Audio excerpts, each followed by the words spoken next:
जय माता दी। या देवी सर्वभूतेषु मां शांति रूपेण संसिता। नमस्तस्यै नमस्तस्यै नमस्तस्यै नमो नमः। आप सभी का अपने YouTube चैनल कहानी टॉकीज पर बहुत बहुत स्वागत है। आज ज्येष्ठ मास का पहला दिन है। आज से आप इस चैनल पर हर दिन नियम से सुबह के समय जेठ मास महात्म्य में मत्स्य पुराण की हिंदी में कथा सुनेंगे। हिंदू धर्म का प्रत्येक महीना एक खास महत्व रखता है और हर माह कई बड़ी व्रत व त्योहार आते हैं। वैशाख माह की पूर्णिमा तिथि समाप्त होते ही ज्येष्ठ का महीना शुरू हो जाएगा। सनातन धर्म में ज्येष्ठ यानी जेठ का महीना बहुत खास होता है। हिंदू कैलेंडर में ज्येष्ठ का महीना तीसरा महीना है। इस महीने में सूर्य अत्यंत ताकतवर होता है, इसलिए गर्मी भी भयंकर होती है। सूर्य की ज्येष्ठता के कारण इस माह को ज्येष्ठ कहा जाता है। ज्येष्ठता नक्षत्र के कारण भी इस माह को ज्येष्ठ कहा जाता है। ज्येष्ठ के महीने में ही निर्जला एकादशी, वट सावित्री व्रत और गंगा दशहरा जैसे महत्वपूर्ण त्योहार आते हैं। तो आइए जानते हैं कि इस बार शुरू हो रहा है ज्येष्ठ का महीना और इसका महत्व। हिंदू धर्म में ज्येष्ठ का महीना बहुत ही महत्वपूर्ण होता है और इस माह पूजा पाठ व व्रत उपवास रखे जाते हैं। पौराणिक कथाओं के अनुसार ज्येष्ठ माह में भगवान विष्णु और उनकी चरणों से निकलने वाली मां गंगा का पूजन किया जाता है। इसके साथ ही ज्येष्ठ के महीने में आने वाले मंगलवार भी बहुत महत्वपूर्ण होते हैं। कहते हैं कि इस माह यदि भगवान विष्णु, मां गंगा और हनुमान जी का पूजन किया जाए तो व्यक्ति को अनंत पुण्य की प्राप्ति होती है और सभी मनोकामनाएं पूरी होती हैं। इसलिए हिंदू धर्म में ज्येष्ठ यानी जेठ के महीने को बहुत ही खास माना गया है। कहते हैं कि इस माह में आने वाले व्रत रखने से व्यक्ति को लाभ मिलता है।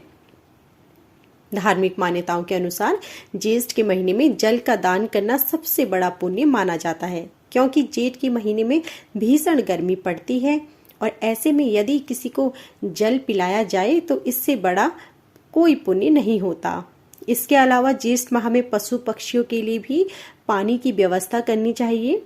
साथ ही जरूरतमंदों को छाता, जूते, चप्पल, सत्तू और सूती वस्त्र अवश्य दान करने चाहिए।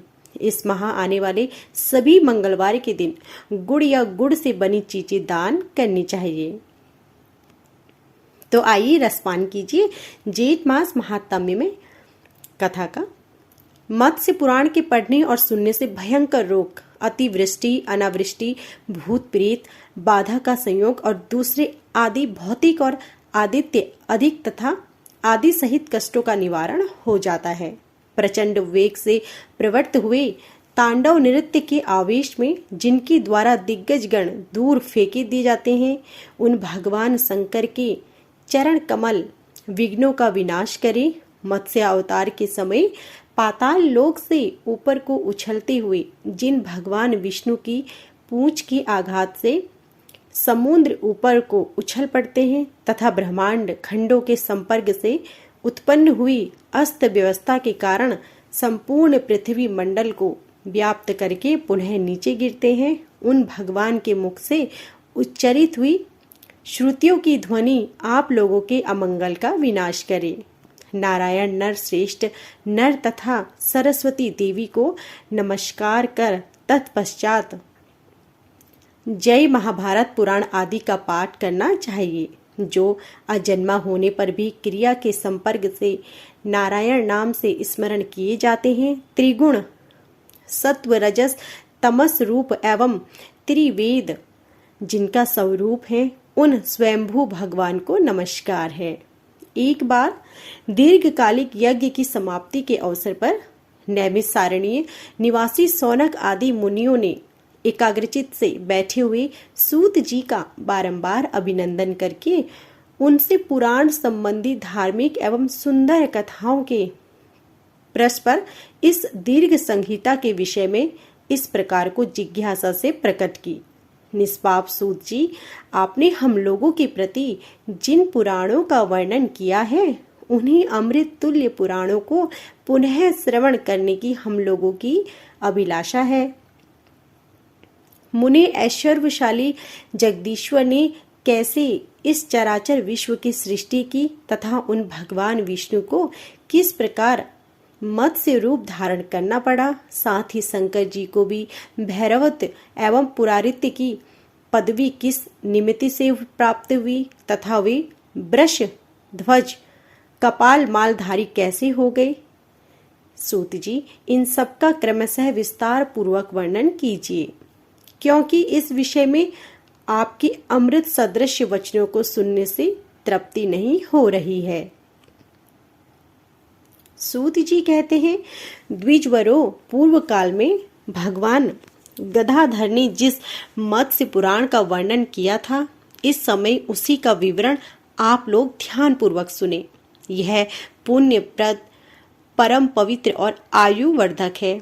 प्राचीन काल में सूर्यपुत्र महाराज वैवस्व मनु ने जो क्षमाशील, संपूर्ण आत्मगुणों से संपन्न, सुख दुख को समान समझने वाले एवं उत्कृष्ट वीर थे, पुत्र को राज्य भार सौंपकर मलयाचल के एक भाग में जाकर घोर तप का अनुष्ठान किया था। वहां उन्हें उत्तम योग की प्राप्ति हुई। इस प्रकार उनके तप करते हुए करोड़ों वर्ष व्यतीत होने पर कमला आसन पर ब्रह्मा प्रसन्न होकर वरदाता रूप में प्रकट हुए और राजा से बोले, वर मांगो। इस प्रकार प्रेरित किए जाने पर वे महाराज मनु पितामह ब्रह्मा को प्रणाम करके बोले, हे भगवान, मैं आपसे केवल एक सर्वश्रेष्ठ वर मांगना चाहता हूँ।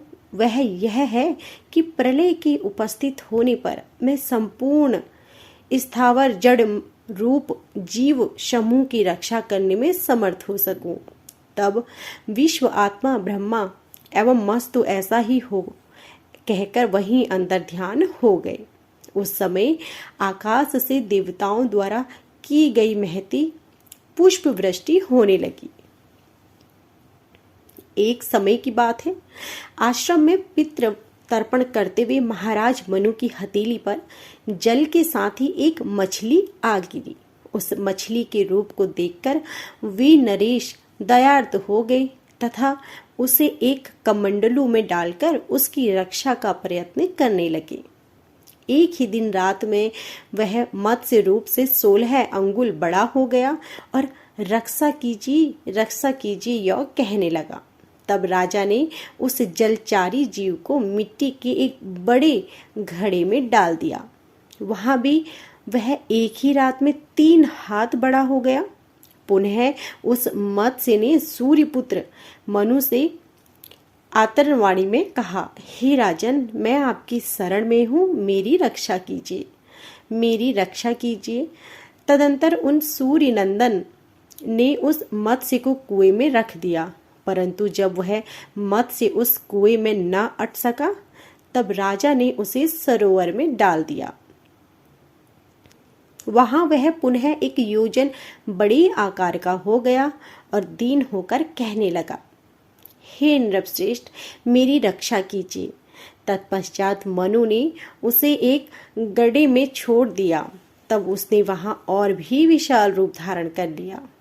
तब भूपाल ने उसे समुद्र में डाल दिया। जब उस मत्स्य ने संपूर्ण समुद्र को आच्छादित कर लिया, तब मनु ने भयभीत होकर उससे पूछा, आप कोई असुर राज तो नहीं है अथवा वासुदेव भगवान है? अन्यथा दूसरा कोई ऐसा कैसे हो सकता है? भला इस प्रकार कई करोड़ योजनाओं के समान विस्तार वाला शरीर किसका हो सकता है? केशव, मुझे ज्ञात हो गया कि आप मत्स्य का रूप धारण करके मुझे खिन्न कर रहे हैं। आप जगदीश्वर एवं जगत के निवास स्थान हैं।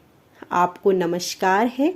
तब मत्स्य रूपधारी वे भगवान जनार्दन यों कहने जाने पर बोले, हे निष्पाप, ठीक है, तुमने मुझे भली भांति पहचान लिया है।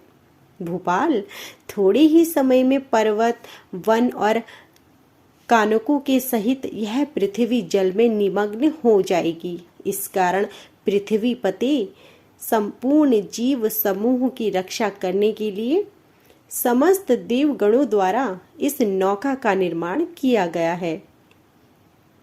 हे सुव्रत, जितनी सौदज अंडज और उद्दीदज जीव हैं तथा जितने जरायुज जीव हैं उन सभी अनाथों को इस नौका में चढ़ाकर तुम उन सब की रक्षा करना।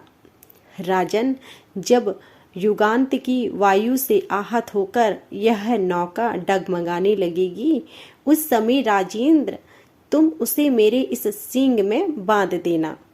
तदंतर पृथ्वी फतेह प्रलय की समाप्ति में तुम जगत के समस्त स्थावर प्राणियों के प्रजापति होगे। इस प्रकार कृत युग के प्रारंभ में सर्वज्ञ एवं धैर्यशाली नरेश के रूप में तुम मनवंतर के भी अधिपति होगे। उस समय देवगण तुम्हारी पूजा करेंगे। तो यह थी हमारी आज की संपूर्ण अध्याय। आशा करती हूँ कि आपको हमारी यह वीडियो पसंद आई होगी।